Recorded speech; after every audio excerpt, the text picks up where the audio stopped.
under your butt. Da-da-da. Oh, hello. Welcome to episode 126 of the Civil War Breakfast Club podcast. As always, I'm joined by Mary, a woman who has had many a drink on a river. I am merely a deserted island with a face that can stop a ship named Darren. What? Hello, Mary. How are you? I wish I could say I had many a drink on a river, but I don't think I... Are you? Oh, please. Good Lord.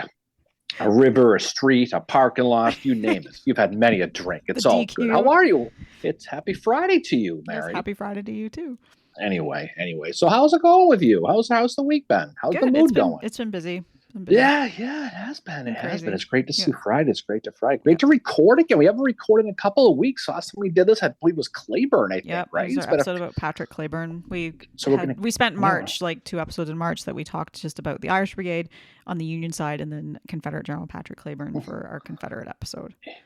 So this one will be a fun one we're going to talk about tonight. But before we get into the details of this episode, Mary, I'm going to be a fantastic host, and I'm going to merely ask you that simple question, of course, and that is, what are you drinking on this fine Friday evening? I just had to check what it was called. I'm drinking Sunbuzz by Winter Hill Brewing, which I think is in a brewery in Massachusetts, and I'm drinking it out of my Unconditional Surrender mug with, obviously, Ulysses S. Grant on it, because that's as close as I could get to a mug for this episode, and I honestly could not find the Fort Sumter mug because we were recording on the anniversary of the firing upon Fort Sumter.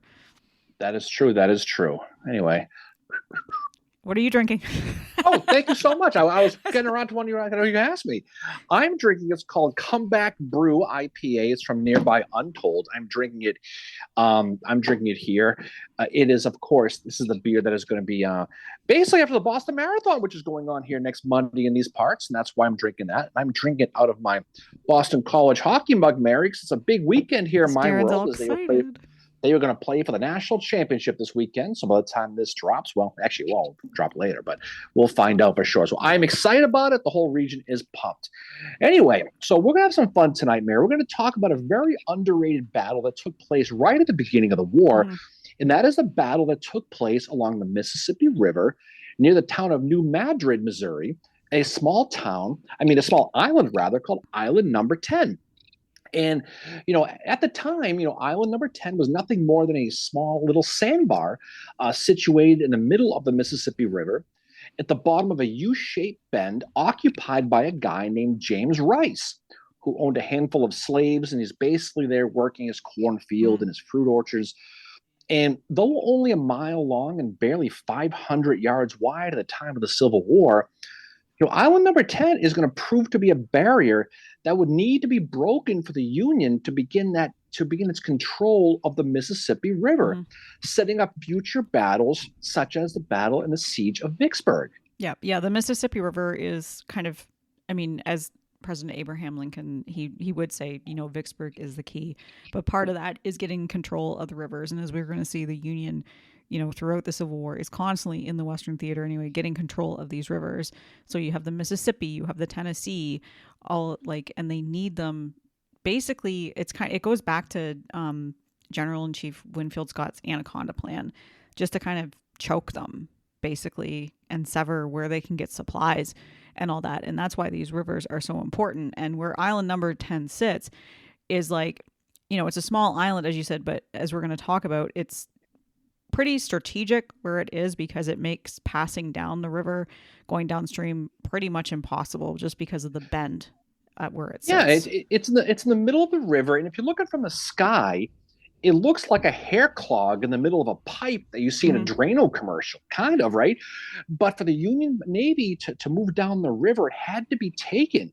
Not only did the Confederacy not want the Union ships to sailing down the river, this area is also a crucial economic area for the Rebs. So, that Mississippi Valley, was a powerful slaveholding area whose economic interests would be drastically threatened in case of a federal invasion. So the locals in that valley, they're going to be pressuring the Confederate government, to fortify several points along this river. And it's going to lead to the establishment of forts called Fort Thompson and Fort Bankhead, along with the the reinforcement of island number 10. Now, island number 10, of course, it gets its name because it's the 10th island south of the confluence of the Ohio and Mississippi rivers. I mean, clearly the Real marketing guy creative. for this, I mean, the only guy lazier was the guy who came up with the Japanese flag design, if you ask me, for whoever named this one, right? And we've But I mean, eliminated our Japanese listeners. oh, it's true though. But aside from the forts, the Rebs, they use shore batteries, they use chains, other natural obstructions, as well as any civil boats they could get their hands on, to stop any boats from passing. But they had no experience against going up against ironclads or anything like that at this the point. Union Navy kind of has got ahead of them with all this, with the construction of the ironclads, and the Confederates have these like wooden gunboats which can't stand up to the ironclads at all. But somehow the Union Navy, we always talk about how the Confederates with the cavalry, in the war for the most part until probably about mid 1863 are way ahead of the Union. The Union with their Navy boats, with their ironclads, are ahead of the Confederates here. And that's one of the things that is making them nervous, especially that coupled with Scott's Anaconda Plan is making men like, Polk, who is in charge of an army at this point, making him really, really nervous. No, there's no question. August 1861, a guy named Captain Andrew B. Gray, he's going to begin to build earthworks on island number 10, primarily using slave labor. There's such a vast slave, abundance in that area, But it took a while because, they didn't have really any shovels. So they built these earthworks basically with their hands. You can only imagine that. Oh. But as much as the focus on defending that area seemed important, other events in the area were overshadowing the defense of island number 10. Now, a larger rebel force, Leonidas Polk's 16,000 men army, they're up the coast of Columbus, Kentucky, which was keeping the Confederates' attention focused there. This is when Union General John C. Fremont, commander of that Western Department, he was ordered to take the town after U.S. Grant took Paducah, right? And despite Kentucky being quotation fingers neutral, these rebel eyes are focused on this area. So with that, building the defenses on island number 10 really didn't get going until the fall. To speed things up, they used unarmed rebel soldiers to help build these earthworks. But there are problems, Mary. There are problems on island number 10. Okay. Well, forget the fact they ain't got no shovels, which seems to me to be a pretty big problem. These white Confederate soldiers, guess what? They didn't like working side by side with slaves doing the same job. They didn't like that too much. Their LinkedIn page did not include that on their resume, right? So Captain Gray, he was complaining about all these things about support and supplies, but they're getting primarily ignored by the rebel brass at this point. February of 1862, jump ahead a little bit.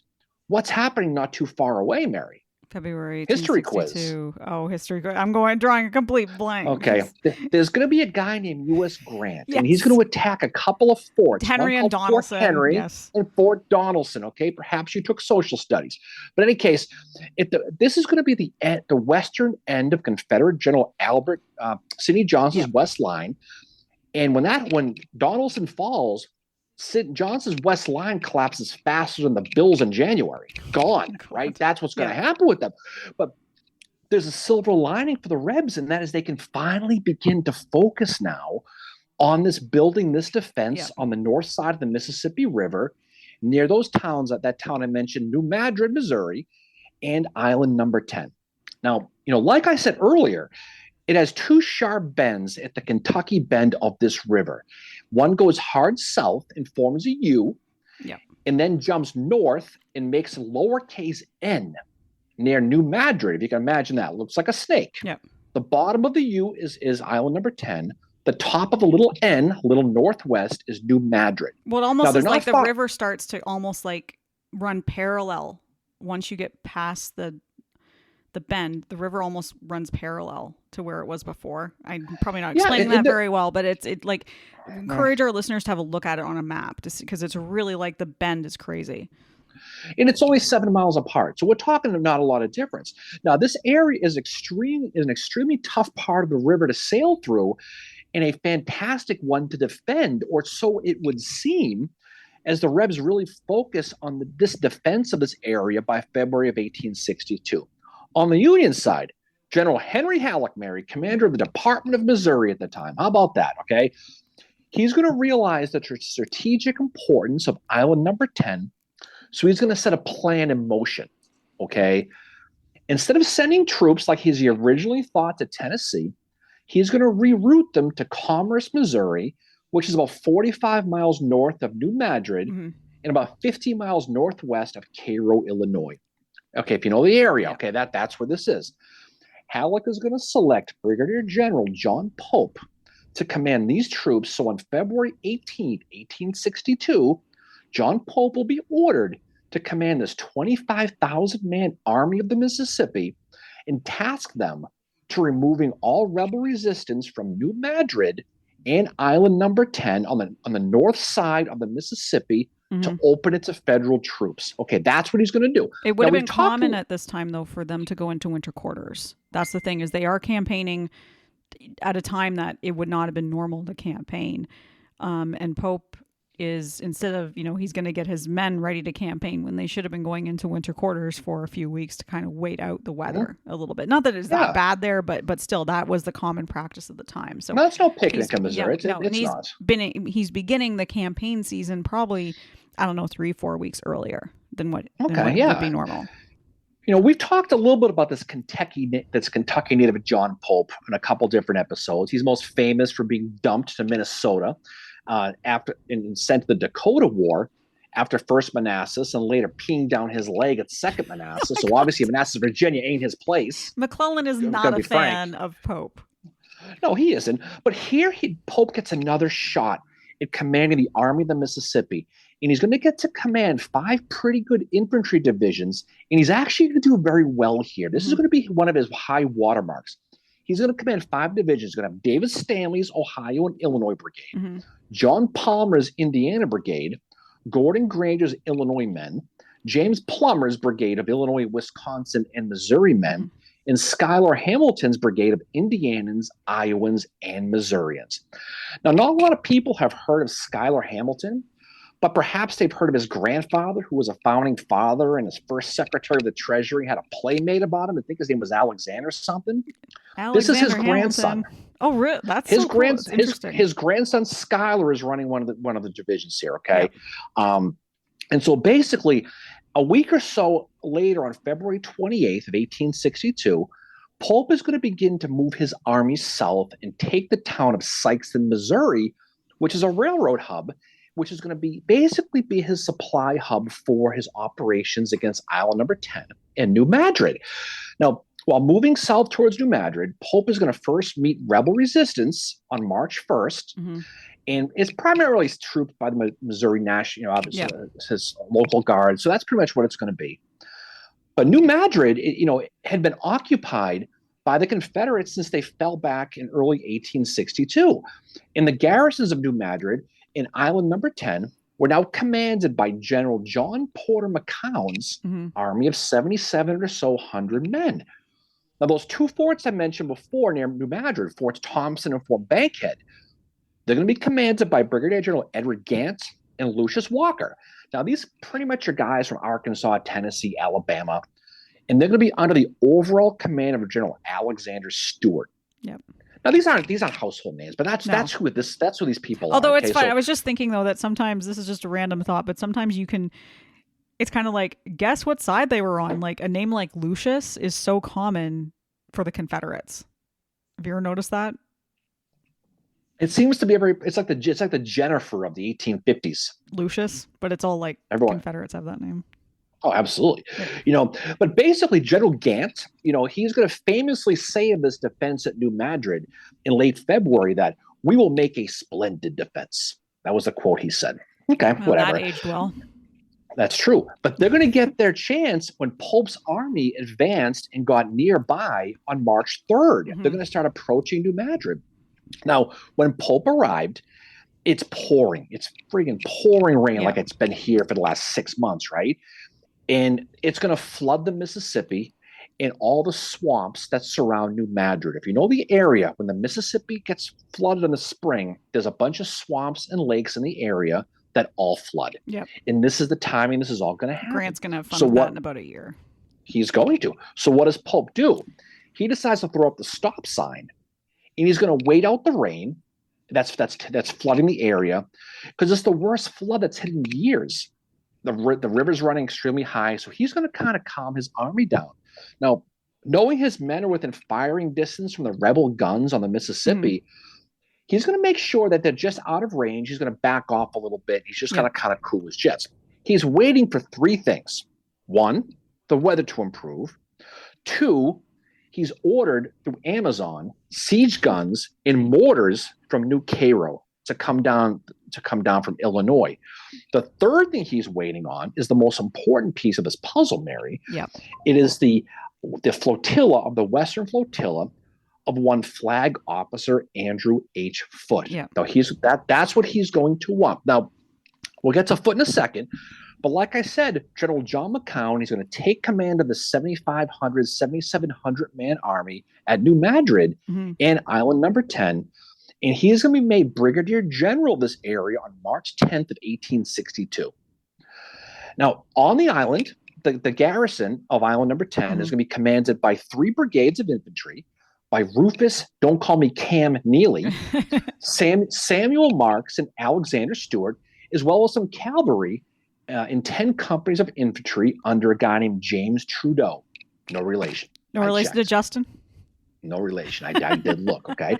Now, like I said, this total area is around 7,500 men out of the overall command, like I said, of John McCown. Now, McCown is a relatively obscure guy in overall history, but he's got an interesting history, Mary. I don't know if you studied him, but you'd be the only one if you ever did. He's born August 19, 1815 in Sevier County, Tennessee. He will attend West Point, graduate 10th out of 42 in the class of 1840. Who's in his class? Richard Ewell's in his class. Bushrod Johnson's in his class. Uncle Blingy himself, William T. Sherman's in his class. 1840. It's a star-studded class. After graduating, he's going to join the 4th U.S. Artillery as a second lieutenant. He's going to head to Texas in 1845, as well as Mexico, where he'll participate in the Battle of Cerro Gordo, which translates to Fat Mountain. Fat Mountain. It's kind of like Big Round Top. Think about it. That's kind of what the name be of the mountain funnier is. if it translated into like another F Mountain. No, maybe it would. But after Mexico, he's going to end up staying along the Rio Grande frontier, where he's going to become fascinated by all things, guess what? Birds. He's going to be obsessed with birds. Oh my God. I wondered if it happened after he turned 40, because that's what happened to me after I turned 40. I got into bird watching. Here's the thing. McCown is going to start collecting them and identifying them while sitting on the Rio Grande. That's actually really cool. He is actually going to discover a new species of bird that will be named after him called the McNown longspur. True story. Interesting. Now, believe it gets better. 2020, guess what happens?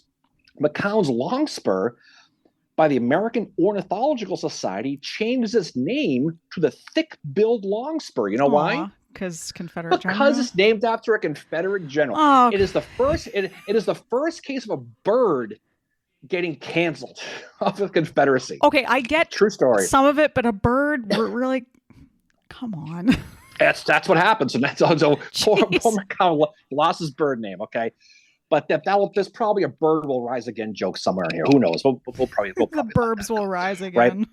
But McCown is going to find himself in the Dakotas when the Civil War is going to start, and he's going to resign his commission on May 17th of 1861 and be named Lieutenant Colonel of Artillery after receiving his star as a Brigadier General of the Infantry at Fort Pillow on October 12th, 1861. He'll see action at the Battle of Belmont before being named as commander of the New Madrid Island 10 garrison on March 5th of 1862. Now, once he gets there, McCown is going to find out quickly that there's some problems, and he's going to begin to move men and material to that island. But these problems continue. Many of the carriages that he had brought to move his guns, guess what? They vanished, disappeared. And there's not a lot of lumber around to build new ones. So they've got to basically start moving these guns by hand. Oh, and by the way, a lot of the ammo is gone. You know why? because the men use it for target practice because they were bored. Oh my God. So you can just imagine the face palming that this poor guy has. I was gonna But at say, least like, he's got why would his you do that? birds though. He's got his birds, right? Well, only until 2020. Until 2020. Throw in the fact the weather is brutal, the ground is wet, which is going to slow the placement of his artillery. But by March 13th, McCown is going to have 19 guns mounted on island number 10, as well as 22 more set up along the Tennessee shore right across the river. Okay. You know, remember, the island's the middle. South of the island's Tennessee, north is Missouri. Okay. So picture to the right, south, so probably southeast is Tennessee. There's a shore. Yeah. That's where you're going to basically start to see where he's going to place a lot of his guns. You know, by a week later, he's going to have 52 guns up in this area. So he's going to do a much better job positioning these guns at all these places like Donaldson's Farm. That's where he's going to place them. Places like Eisler Farm. That's where he's going to start to load these guns on the Tennessee side. They're going to have to use sandbags and water pumps to keep the water out. And you can just imagine how miserable this experience must have been. So at this moment, Pope is still sitting north of New Madrid, and he's waiting for that artillery I mentioned, and he's waiting for Foote's Navy. Yeah. Still. And knowing this, McCown is going to want to reinforce the town of New Madrid. So he's going to have 3,000 troops set up there. And he wants to basically get these additional troops to attack Pope. Pope is just sitting around, just staring at each other. That's what he's doing. But what he wants to do, he sends out the bat signal to guess who? Earl Van Dorn in Arkansas. God. EVD, the place to be, right? But I don't know, he's washing his hair, whatever. He doesn't send anybody. He's busy. So he doesn't not get the washing his hair. But the thing that McCown did get, though, and we don't talk a lot about the Confederate Navy, he gets a little help from the Confederate Navy. Yeah. And this is going to be 9 gunboats under the command of Commodore George N. Hollis. Mm-hmm. This is going to be 7 steamers plus 2 floating battalions, as well as the CSS New Orleans, which has 16 guns on it. Yeah. Hollins is a Baltimore guy, and he's one of the few federal Navy officers to leave to join the Confederacy. He had some early success and was the hero of the famous Battle of the Head of Passes, which I'm sure you've heard of, in Louisiana in 1861, where he defeated some Union blockades boats. Ironically, the guy he defeated was another guy named John Pope, different John Pope. Interesting. And where is he from? Sandwich, Massachusetts, up the street here. One of my former towns. The other John. One of three John Popes I know of in the Army in the Civil War. So I was gonna say it's kind of like there's all these there's 2 Pembertons in the Army. I know they didn't the same first name, but they did, didn't they? The 2 Pembertons. What? Pemberton. Right. The Coke guy and the other guy. Right. The Coke guy. But Hollins is going to immediately place that CSS New Orleans. This is important. Just off the north side of island number 10 to basically block the channel between island number 10 and the Missouri side of the Mississippi River, right? Now, again, Pope is not sitting idly either. He's not doing anything while he's sitting just outside of New Madrid. On March 5th, he's beginning to move his chess pieces around the board while he's waiting for Foote's boats to arrive. Yeah. So he's running down the clock, but he's strategically moving his people. He's going to send one of his divisions under Joseph Plummer south to a place called Point Pleasant, who will set up some batteries along the Mississippi River south of New Madrid with the plan of firing on any rebel ships that happen to be coming up the river to assist the island. So he's setting up a defense. Plummer is also going to place Battery M from the 1st Missouri Artillery to a place called Riddle's Point in Tiptonsville, Tennessee. We'll talk more about that later on. Tiptonsville's at the end. And this is going to defend really all the land routes that the Rebs can use to access the island. Now, island number 10 in this area had a great place to defend, and a lousy place to escape from.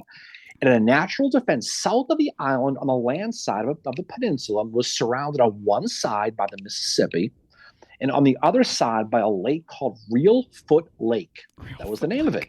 Okay. It was a 15,000 acre lake and swamp created by an earthquake that hit the area in 1811. Yeah, an earthquake here for you We did. last I was week, just gonna right? say it's been 1 week since the earthquake. Well, this earthquake created a 15,000 acre lake that was extremely Wow. important in the American Civil War. So there's some nature coming in. But by doing this, Pope is slowly bottling up the Rebs, which is going to make island number 10 extremely difficult to defend if the Union can get boats past it. So it's kind of a bottleneck. It's great if you can defend it, but if you get beat, you're your JWL and Yes. JWF, right? SOL and JWF, as they say, right? But that's what you're going to be. And meanwhile, McCown is left to basically kind of sit and watch all this stuff happening. He's seeing Pope move men around. There's nothing he can really do about it. He's trying to defend the Tennessee side. He's trying to defend New Madrid, and he's trying to defend island number 10. He's trying to, but if he can do it, well, now we're talking. Yeah. But if he can't, he's going to be in a little bit of trouble. McCown basically on March 10th is really when things are going to kind of go the other way. March 12th, I mean. This is when those siege guns and mortars are going to arrive from Cairo. And not long, Pope is going to place them within 1,000 yards of the rebel lines in New Madrid. He will have them ready to go pretty quickly. By early March 13th, at first light, he's going to start a blasting. Yeah. He's going to start firing on New Madrid. And this is where McCown is going to face that first existential crisis that he's going to have to run into. Yeah, he realizes that Pope would try and attack his forts by certain approaches, and he realizes like, well, I gotta do something, or else I'm not going to be able to shift any troops to and from island number 10 at all. And this is a big thing for him, as you said. It's like an existential crisis for him at this point. Absolutely. What is he going to do? He's going to go outside. He's going to blow his conch shell to bring the troops all back together again. Yep. And he's going to bring them all for an emergency council of war on a boat called the CSS McCrae. And they're going to decide what to do. How are we going to handle this? Now we're being shelled. We know there's Navy probably coming. What are we going to do? Hollins, from the Confederate Navy, says, I have an idea. Let's issue a special order GTFO and get the hell out of here. It's exactly what happened at Donelson and Henry, wasn't it? With some of them? And that's what he does. And the Navy goes, screw you guys, I'm going home. And they sail down the river. And for the most part, this Confederate Navy, except for the CSS New Orleans, we'll talk about later, disappears and leaves. They kind of go. McCown's next action basically is this. He is going to, for the most part, he's going to basically do something that's going to create a facepalm so loud from Jefferson Davis they could hear it from Richmond, at this point. What he's going to do is this. He, like Hollins, is going to decide to vacate the dance floor, Mary, and abandon the entire town of New Madrid, that entire garrison, without a fight. Yep. He's just going to say the heck with this. Well, he lucks out because the weather, I think, is such that he's able to just get out of there, GTFO out of there. No, exactly. He is. So it's 11 p.m. on the night of March 13th. Yeah. The garrison is all going to this Confederate garrison is all going to board these boats and leave New Madrid during a really, really bad thunderstorm, to your point. So by dawn on the 14th, the last rebel steamer, it leaves the town down on goes across to the Tennessee side, while the gunboats are sailing their way down towards Tipsonville. They're gone. Hollins thinks his fleet's going to be destroyed, so he sails away, and that's going to be it. He's gone. So John Pope, he stumbles into New Madrid, and he can't believe what he finds. He is completely stunned, and what he finds is going to help inflate that ego of his that he's going to carry to Second Manassas. Yeah, exactly. Because he thinks I show up, everyone takes off. Yeah. That's how awesome I am. He finds out because there's two deserters that just randomly appear bearing a white flag, and they say to Pope, like, well, everyone else deserted and here we are. And for some reason they stayed behind. I don't know if it was, I was kind of like, I thought that was weird that there's like these two deserters that have this white flag. It's like, were they left there deliberately or were they actually deserters? But yeah, I was going to say there's a lot of stuff that is happening here that I think is kind of factoring into the arrogance we see of Pope at Second Manassas with that, in the west, we only see the backs of our enemies because everyone is literally retreating, and that's all Right. he's And this seeing. and this is what fills his head for later on. So he's going to find the town empty. He's going to write to Henry Halleck, and this is a quote now. To my utter amazement, the enemy hurriedly evacuated the place last night, leaving me everything. Now, by everything, he meant the Rebs left everything. Okay, in the rebels' haste to get across the river to Tennessee, they left 33 cannon, thousands of rifles, a whole bunch of ammo, wagons, their entire supply of DQ gift cards, as well as horses and mules. They left everything. They just got up and they took off. McCown, for whatever reason, just walked away from it. Now, Pope and his army they're going to control New Madrid, and now their control of New Madrid is going to directly endanger Island number 12. It's only Island number 10. It's only 7 miles away, right on the river. The only downside is that Foot's boats have not arrived yet. So he can't chase the Rebs into Tennessee while they're retreating. He's got to sit there and wait. Yep. And the next day, Pope is going to set up artillery under Major Warren Lathrop along the riverbank facing Tennessee, where members of the 5th Wisconsin under Captain Oscar Finney are going to test the range of these new rebel targets across the river. An artillerist from the 5th Wisconsin named William Ball set up the practice shots.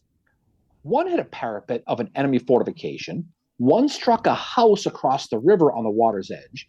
One fell near a Confederate horseman in a cornfield. It was all good considering the distance and lack of experience.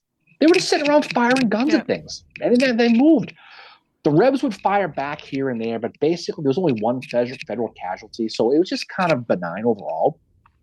The next day was March 15th, and this was the day Pope is anxiously awaiting for to finally arrive. Yep. It was the day when Foot's flotilla finally arrives from their work on the Cumberland River at Forts Henry and Donelson. Now, Foote, we're going to talk about him in a second. Yeah. He's a cautious fellow, Mary. He's a very cautious fellow. I don't blame him for and that. He stopped on the way to repair his boats that were damaged, that were sustained at Fort Donelson before putting them into harm's way. His fear was he did not want to lose any of these boats. That was the big deal. Now, what you got to know about the Mississippi is the currents run south. So if a boat got disabled on the Mississippi, it was going to sail south right into the hands of the Confederacy. And that's what he didn't want. He didn't want that because, I mean, obviously, I think they had better boats than the Confederacy, and he didn't want them falling into his hands at all. But as you said, he's a really interesting guy. I didn't know much about him until this episode, which, I mean, admittedly, the Navy is not an area of the Civil War that I'm very well versed in. I have become more well versed in it since doing this podcast, but it's great that when we do these episodes, I learn a little bit more about it. So Flag Officer Andrew Foote is, he's born in 1806 in New Haven, Connecticut. He studies at West Point for 6 months in 1822, but he leaves to join the Navy as a midshipman on the USS Grampus. Amazing name, by the way. And Foote is going to travel all over the world. He's going to go to the Caribbean, he's going to go to the Pacific, the Mediterranean, and the African coast. In 1837, he will circumnavigate the globe aboard the USS John Adams. He's also a very committed advocate of temperance. So I could see him and Howard, there's my Howard reference for this episode, being very good friends. In 1843, he succeeded in making the USS Cumberland the first completely dry ship in the Navy. And he also is credited with the total elimination of the spirit ration in the Navy by 1862, which is, I found that really, really interesting. I was like, wow, I had no idea that was even a thing. Is it possible to be on a boat and not drink? Is that even possible? I don't know. I was like, oh, really? Oh, my grandfather was a sailor, and I can tell you right now, he would not have stood for that. He would have hated you. So Foote is also an abolitionist. In the early 1850s, he's going to patrol the African coast looking for slave ships.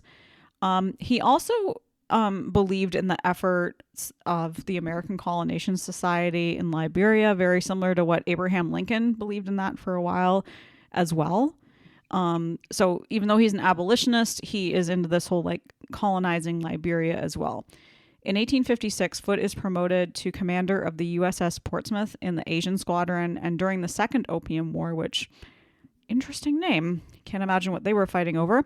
Foote personally led a landing party and destroyed 4 Chinese forts after being fired upon from the shore. In 1858, Foote is going to return to the United States and take command of the Brooklyn Navy Yard, which is where he's going to be in 1861 when the Civil War begins. And he was quickly sent west, which is obviously where we're finding him in this episode about Island Number 10, to prepare for a river invasion of the South. And when the Civil War began, he wrote a letter to his children. God grant that you all may at least rest in heaven, my dear children, is the prayer of your affectionate father. And this is, in a way, a sad foreshadowing, because in 1862, he is going to lose 3 of his children. William, age 13, will pass away. Later that year, his daughter Emily at the age of 10, and 6 days after that, his daughter Maria at the age of 7 is going to pass away. So we were talking about this earlier before we recorded the episode, but these guys, like, I mean, you think about someone like John Bell Hood loses a lot of his children. Longstreet also loses a lot of his children. This happens before and after the Civil War, obviously. Sherman, obviously. But Sherman with his son Willie, even Abraham Lincoln, like they all, like they're losing their kids, and it's incredibly sad some of the lives these guys led. And here they are still fighting battles, right? And you have Foote that 1862 has been an incredibly like not a good year for him. And it's quite frankly not going to get any better, as we're going to see at the end of the episode. But one thing about Foote, he has a very good working relationship with General Grant. He is the leading role in Fort Henry on February the 6th, which we already talked about. But in his attack on Fort Donelson, Foote was turned back, and he was also wounded, ironically, in his foot. So he's on crutches during Island Number 10. But this attack on Donelson psychologically had some kind of effect on him, and he would later be more cautious, whereas before that, he was kind of like, let's get in and do this. And I don't think it's like a mistrust of any of the commanders. I think it's just that, like, he was like, shit, like, this was a bad situation I was in, and I don't want to ever be in this situation again.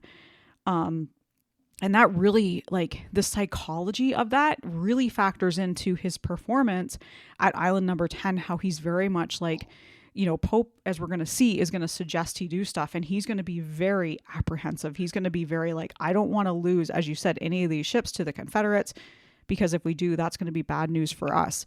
But like Foote was a really interesting study, and also just a guy who, like, he's one way before Henry and Donelson, and he completely changes after that too. I think to the point where not just his wounding is going to affect him, but just this whole how cautious he is. He's not the kind of the fighter he once was after whatever happened to him at Forts Henry and Donelson.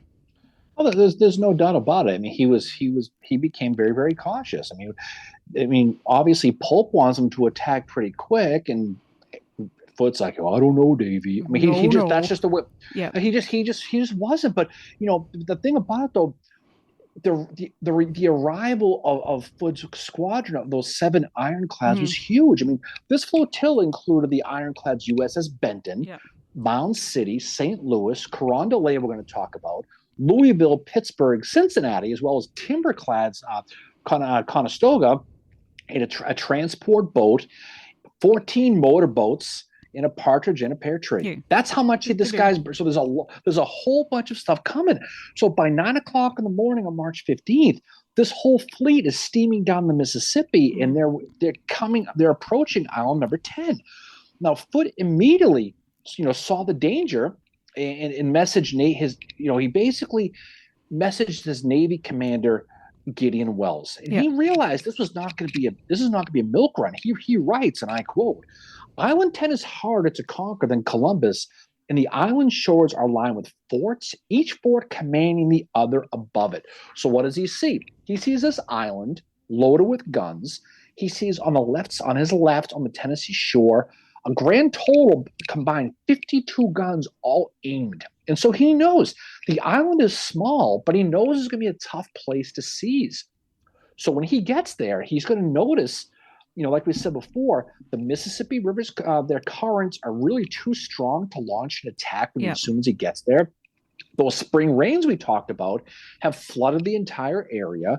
There's swamps all along the side of the river. They're all the Rosewood's clown is probably in them. Oh yeah, the whole thing. So, but he knew that He's going to need to be patient. Even for him, he's going to need to be patient. So what is he going to do? He's going to use those 11 mortar boats under the command of Henry Maneater. And that's what he's going to do. Start using them first. These mortar boats, by the way, they're 50 feet long, 230-pound shells they fire, 13 inches long, with a range of 2.5 miles. Yep. Holy crap. These are big guns.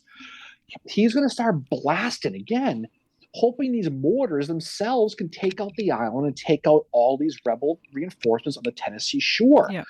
Abraham Lincoln, the guy with the hat, he hears about all these mortars and these powerful guns. He's all excited. Here's a quote Lincoln said when he heard what Foote was doing. He gleefully says, "Here is gunpowder to rain the rebels out by treating them to a refreshing shower of sulfur and brimstone." Holy crap. Little does he know that the mortars aren't really overly effective against the Confederates, though. No, exactly. Yeah. He doesn't know that. Yeah. By September, March 16th, Foote is going to test out these mortar raiders again, and he's going to have some of his gunboats kind of recon the area a little bit. He's going very slow-footed. Watch, see what I did there, yeah. right? That's kind of what he does. The next day, St. Patrick's Day, March 17th, the gunboat USS Mound City is going to open up on these rebel positions on the Tennessee shoreline, and they're going to pound Captain Edmund Rucker's battery on in the Belmont battery that happens to be in the tip of island number 10. So now he's slowly kind of progressing up, right? But he's still very cautious with that. He is. He's going slow. Yeah. But here's the thing, though. The rain is affecting the rebels, too. The Confederates are trying to fire back, but guess what happens? When the rebels are firing their guns, the ground is so soft, they start sinking into the mud. Yeah. They start going Well, when down. you're on, if you're on island number 10, you're on a sandbar. And right. it's really just the geography of the area, with it being the Mississippi and just being a sandbar, you're going to be, prone to flooding and all that. And that's one of the things that they're starting to run into. No, the Rebs are talking about the fact that the artillerists are up to their knees in mud while they're firing. They're sinking too. That's what's going on. And just only imagine. But despite this back and forth, there's very little damage being done on either side. The USS Cincinnati is going to get hit, as well as the Benton. But really, there are 3 Union casualties on this initial assault, and only 2 rebels get killed. So it's all guns exploding. Nothing's really going on. Most of the Union shells, all they succeeded was doing was blowing mud up in the air. That's all they really did. Finally, by 7 p.m. on St. Patty's Day, Foote says enough of this. He starts to pull his boats back. But he is going to leave those 11 mortar boats there, and they're going to keep firing throughout the night on island number 10, which is going to, at this point, kind of turn into a siege. Just keep firing back and forth. Yeah, it's a siege, and they, March 20th, Foote calls a council of war for his captains, and Pope has been on him, you need to run the batteries. We have to get together, because that's what's keeping them apart, and that's what's keeping them from taking, getting island number 10, getting over to the other shore where they need to be. And so Foote calls this council of war, and they're like, yeah, we can't run by the batteries. It's not good. And then Halleck is writing him saying, dude, you need to give all your assistance to Pope that you can. And of course, he's also getting contradictory reports. He's also having to report to Gideon Wells. I can't imagine how Foote is right now. It's who's my boss right now? Who's my supervisor? Meanwhile, you also have this there's a canal that has been dug by Pope. One of Pope. Yeah. Well, we'll talk about that in a second, because that's a cool real story.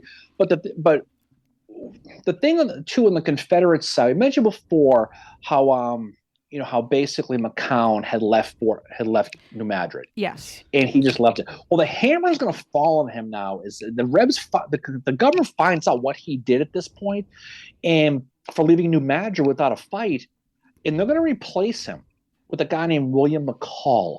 Now, William McCall is an adjutant from Albert Sidney Johnson's staff from Maryland. Yes. Okay, so he's going to replace. McCown is going to be sent away to Fort Pillow, And there are going to be rumors that he was drunk and the usual Civil War stuff. It's going to be debunked later on, and he's going to be vindicated, but that's what's going to happen. William McCall is going to arrive on March 31st. Now, I know we're going to go back. We're going to jump around time, but when he gets there, he's going to learn that McCown left. He took all of his staff. He took 5 regiments and every piece of info they had on Pope's army. He left him blind. So it's kind of like when Meade came into charge at Gettysburg. I mean, not that. I mean, this sounds a little bit worse. He has no idea what's going on because he leaves him blind. So McCall is going to end up with only 2,300 men left to defend Island Number 10.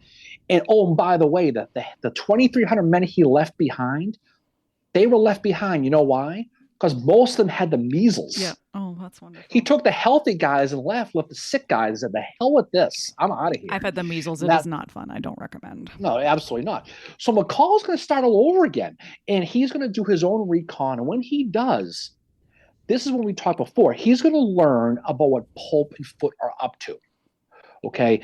Now, Foote, we mentioned before, you said before, he's just like you said, he's weary of sending the guns past Island Number 10. He doesn't know what he's going to do.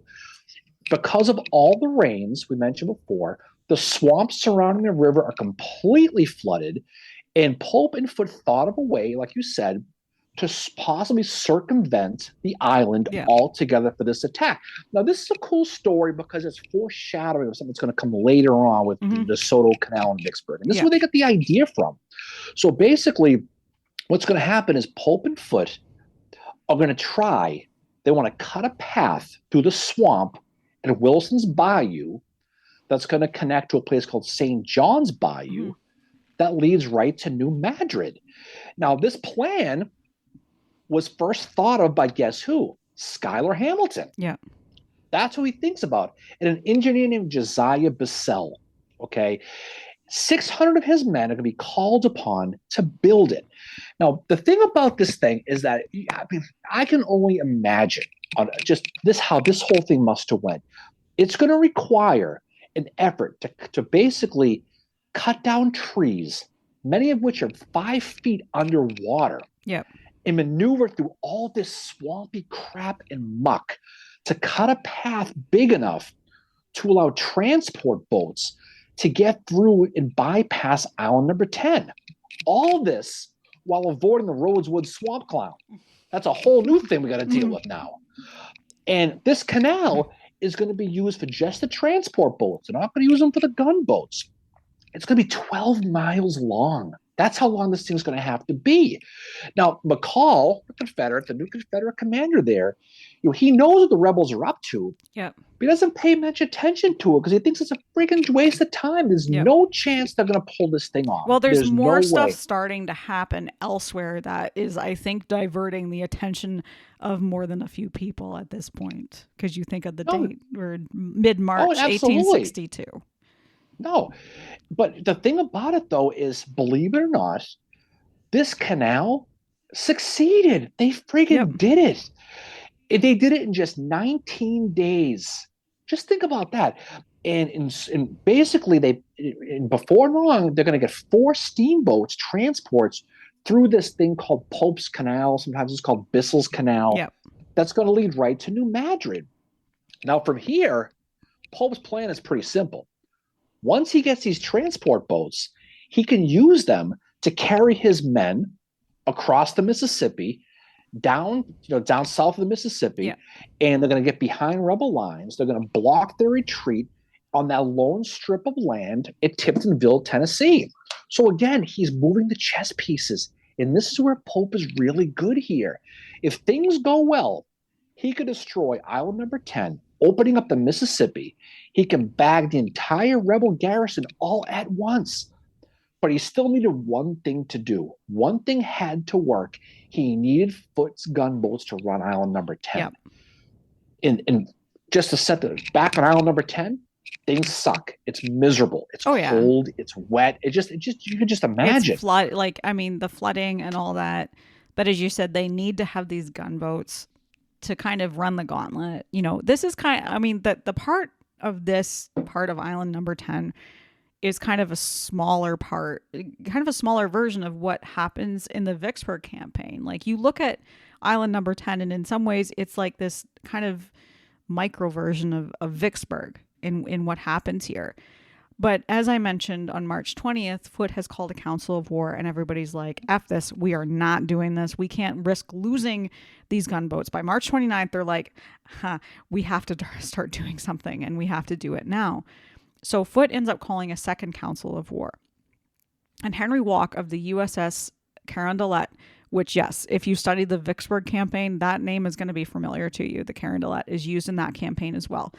And Henry Walk says, this is worth the risk. And he volunteers his boat to basically run the gauntlet, to say, I will go by them in this, and we can get by them. So they end up, it takes a little bit. It's a few days before they're able to actually do this, because they're waiting for the right conditions. But what they have to do with the Carondelet before they do this is they have to cover it in rope, chain, whatever loose material they have. There's going to be a coal barge filled with coal and hay that is going to be lashed to the side of this boat. And they had to wait until dark to make the run.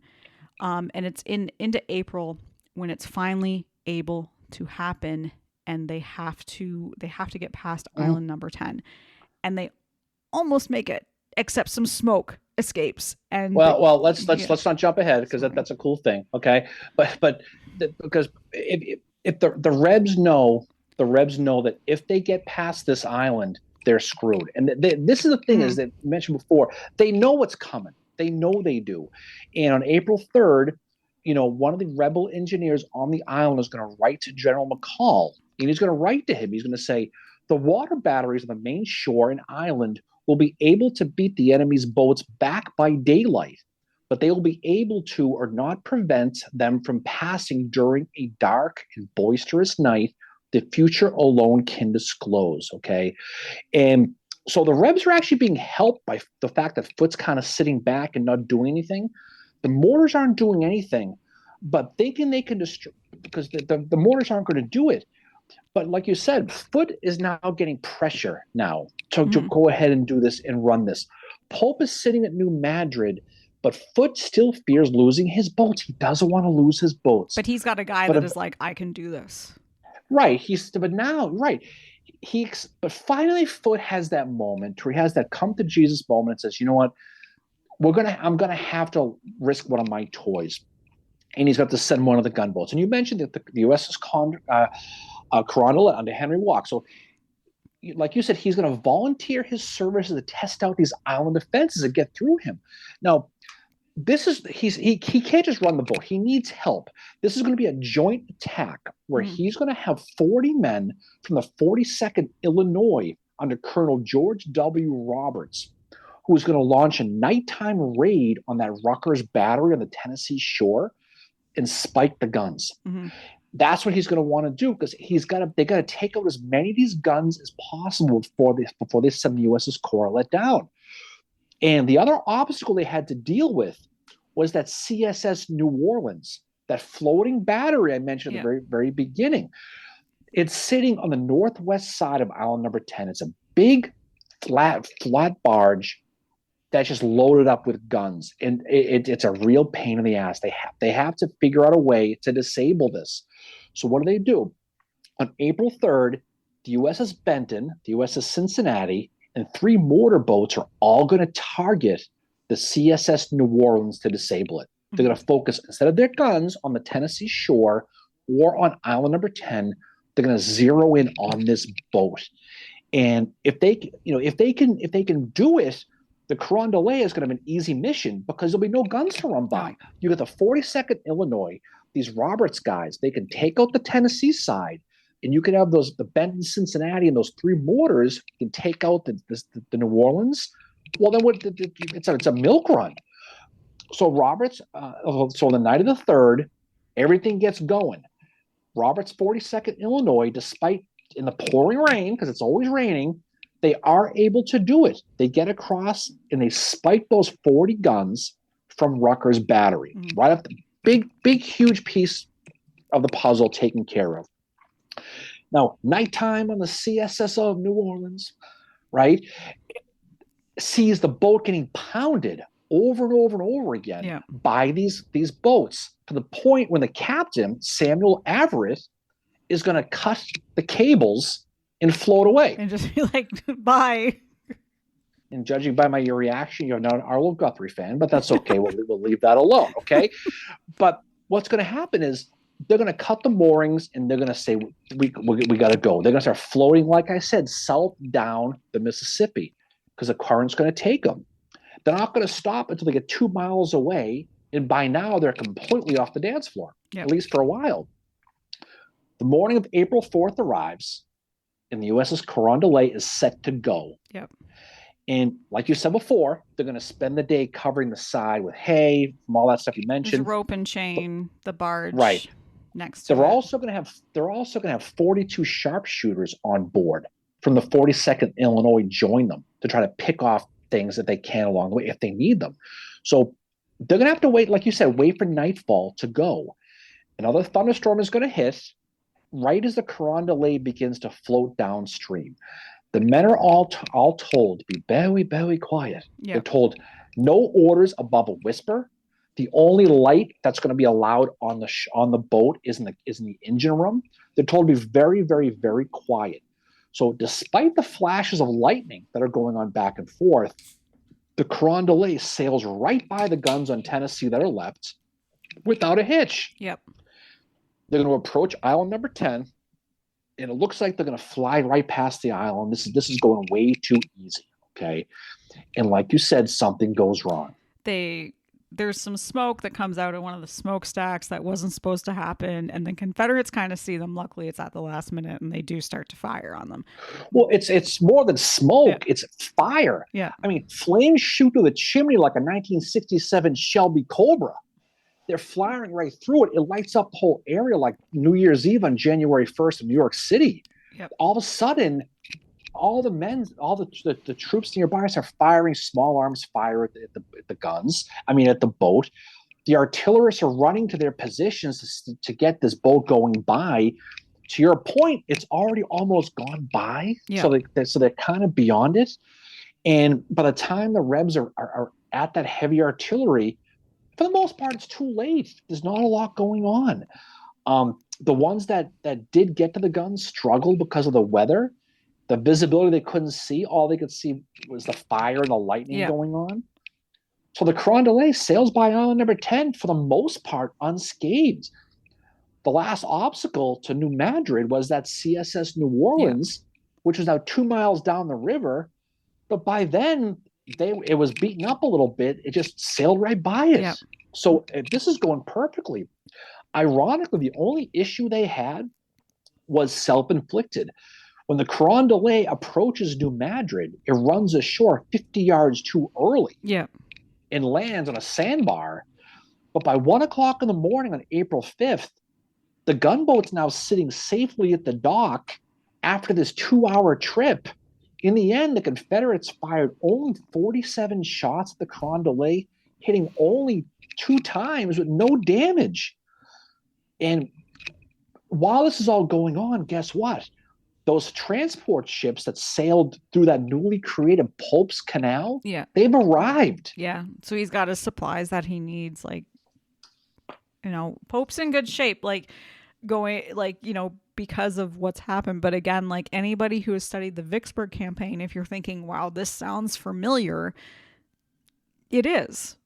This is definitely like island number 10. Like when I was, researching it, I thought like, oh my God, this is like so much, like there's so many parallels with Vicksburg with what's happening with this kind of running by, like silently by. And you have to wonder if inspiration for Grant in planning what he did was taken from what Walk and Foot do here and what Pope does here, because it's eerily similar in many respects to that. Oh, it does. And with the Carondelet arriving safely, that gunboat, Pope immediately orders a second one to do the same thing on the night of April 6th. This will be the USS Pittsburgh, and they're going to successfully make it past island number 10 too, and arrive in New Madrid around 5 a.m. on April 7th. So now, with 2 gunboats at his disposal, John Pope sends them down the river to destroy those rebel batteries at Watson's Landing. Yep. And this is going to be the location where the infantry was targeted to land for their overland attack on island number 10 to get all the troops now. So once that's completed, those 4 transport boats that made it through the canal, they're going to be loaded up.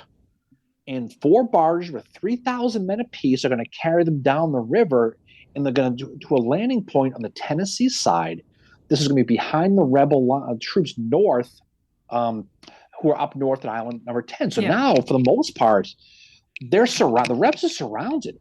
Confederate General McCall, he knows the jig is up now. Oh yeah, so he's like, well, my position is hopeless. Well, he's got the Navy. He's completely surrounded. Yep. So he's going to order a general retreat from the island. He's going to say, the hell with this. And they're going to begin to move those men on the Tennessee side down the peninsula toward Tiptonville. Yep. Okay. And this terrain, again, is protected. That the terrain that protected them up to this point is going to be their enemy. Because, like I said, on their left is going to be the Real Foot Lake, that swamp the earthquake created. On their right's the Mississippi. There's a small land peninsula they have to walk down. And now there's 9,000 to 12,000 federal troops sitting there waiting for them, just sitting there Tiptonville waiting. And so they're basically trapped. By the time they did make it to Tiptonville, Pope's infantry, they were sitting there waiting for them. They bagged the whole garrison. Yeah, Pope had spies everywhere. And they were like, these guys are going there. And he knew to send them there. And they end up being trapped, and Mackle is just like, I'm done. I surrender. Because he has no choice. They all completely surrendered, the whole garrison. John Pope and Andrew Foote's plan worked perfectly, and they achieved a gigantic victory. But the newspapers didn't report it like they normally would. No. Because on the same day, they were reporting about all these incredible losses in Pittsburgh Landing at a battle called the Battle of Shiloh that was happening at the same exact time. So the siege or battle of Island Number 10 in Shiloh ended on the same day, less than 200 miles apart.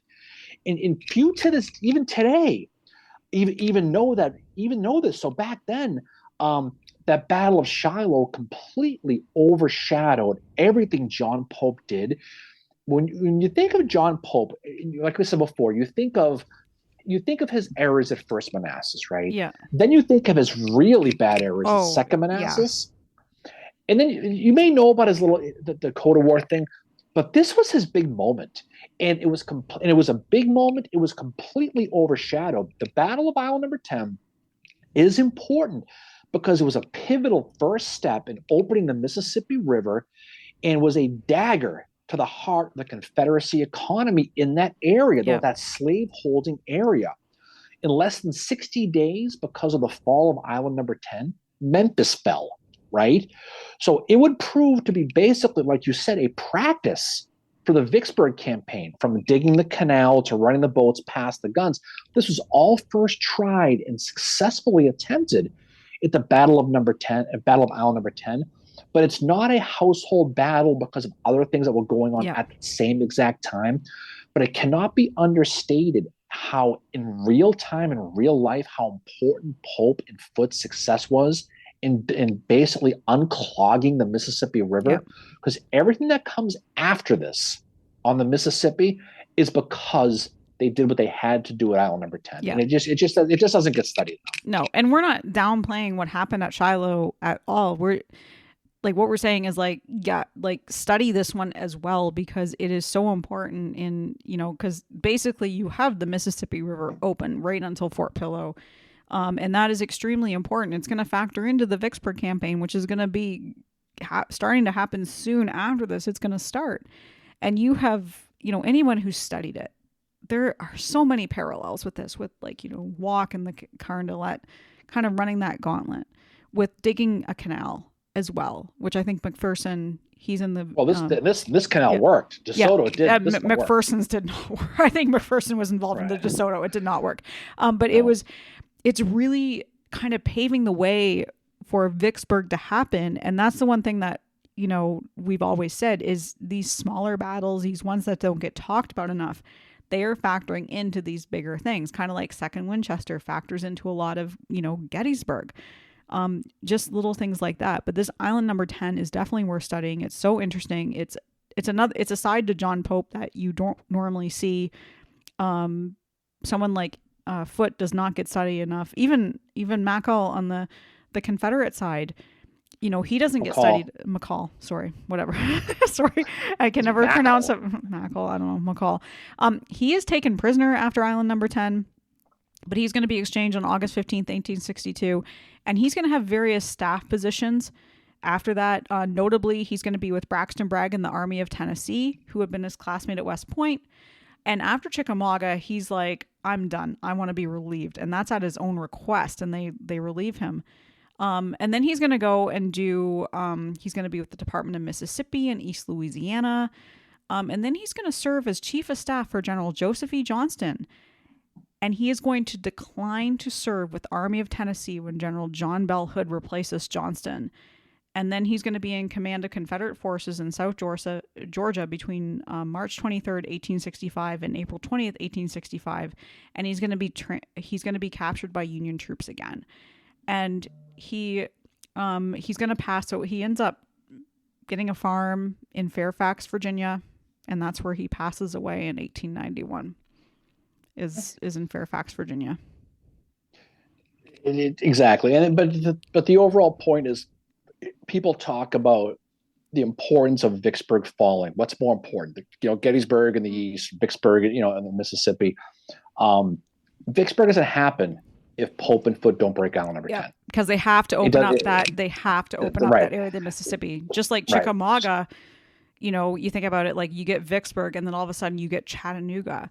And it's this kind of this rolling effect in the Western theater, which in my opinion still doesn't get studied enough for its kind of the strategic victories that happen there that are so key in the ending of the Civil War, because it's cutting off the Confederate supplies. It's cutting off that heartland where they have a lot of those plantations, where a lot of the slavery is. If you're in the area, there's not much left of island number 10. It's been erosions, washed it away. It's for the most part, it's underwater right now. There's different islands that pop up here and there, but this island specifically we're talking about doesn't really exist anymore. So if you're a reenactor from island number 10, you're probably Aquaman realistically at this point. But the reality is, we joke, but in seriousness, the Vicksburg Campaign is created because of what Pope and what Foote do here. Now Foote's going to come along later on with Vicksburg as he is, but Pope is going to get sent east. He's going to have his issues, and the whole thing is going to fall apart with him. But again, this is probably his best moment, because he captures New Madrid without a shot. He's able to create a plan to capture Tiptonville and bag that whole Confederate army in that area, and really rob the Confederacy of a real economic boon. A lot of money was there. There was a huge slave-owning population. There was a big part of the bloodline of their economy in the Mississippi that they stopped. So if you study this, and again, it's a funny name of a battle, but it's an important one. Like you said a little while ago, every little battle leads to a big battle. And Vicksburg doesn't happen if island number 10 doesn't happen. And it's just one of those things we put to study. So I think it's a good place to drop off at this point. I think it's an important study. So definitely check it out. People who live in the New Madrid area, if you live that area, you certainly know about this battle. But I think a lot of people in the mainstream probably don't. No, I didn't really study it all that much until we did. And just to wrap up about Foote. So in May of 1862, he ends up taking leave to recover from the wound he had sustained at Donelson, which was ironically in his foot. He's promoted to admiral in July of 1862, and he ends up having a bureaucratic role that he doesn't really like. I mean, if you think about his history, he's always been, in that, like, he's involved in the Navy. He's been very active in his command. So something like a bureaucratic position probably would not suit him. In 1863, Foote agreed to take command of the South Atlantic blockading squadron, but on his way there, he is suddenly struck with what is called Bright's disease, and he passes away in New York City on June 26, 1863. His second wife passes away 2 months after him, and their youngest son, Samuel, is going to be orphaned at the age of 4. And he has 2 sons from his other marriage as well, but his youngest is going to be is going to be an orphan. So Foote kind of leads, like, as I said, he's lost some kids in 1862, leads kind of a tragic life in a way, and he passes away June 26, 1863. Nope, he's interesting. You think a lot of people like Foote, you think about Farragut, people like that with the Navy. We don't do a lot of brown water navies. So this is one that's we're happy to do. So what's coming up for us next, Mary? What's coming down the pike for us? So what's sailing down the river for us? So sailing down the river, we are going to be having, our next episode is going to be, we're going to have guest Dr. Alan Guelzo is going to be joining us to talk about his new book that he has coming out. And then after that, our next episode is going to be about General Lew Wallace. So we're going to be focusing on the life of another general again, which we are really looking forward to talking about Lew Wallace. He's involved at Shiloh, which just had the anniversary of Monocacy. He's kind of, saves Washington, D.C., battle that saved Washington, D.C. And then he's also involved in Cincinnati as well. And he has some stuff, obviously, afterwards, after the Civil War, that is worth talking about as well. So he's going to be our next general. And we have our book club coming up this Tuesday night, April 16th. It's not too late to join us. Civil War Breakfast Club at gmail.com. We are going to be talking with retired Colonel Ed Lowe about his book about Longstreet, A Fine Opportunity Lost, which is about the Knoxville campaign. The Knoxville campaign, a very important study. There's a little study about it. So we're going to talk with our friend Ed. He's going to be great to do that. We'll be meeting with Dr. Guelzo on next week. We'll talk about his book, Notes from Gettysburg, a book that's coming out in May that we'll talk about. And then, of course, we have Lew Wallace. So Off we go, Mary. Any final words from you, Fincheru? No, thanks for bringing it, as you always do. This was a really great one to study. I encourage anybody that has studied Vicksburg and really loves it to look at Island Number 10 a little bit more, find the parallels with it, and find, just the stuff that kind of, you'll be like, wow, this sounds really familiar when you're studying Island Number 10. It definitely is. So off we go. Everyone, thanks for listening. We appreciate it. Have a great rest of the weekend, Mary. Go Boston College, beat Denver. So we get ourselves another banner. So off we go. So everyone have a great, safe weekend. We will talk to you all, as they say, on the other side. See y'all later. Peace Bye. out.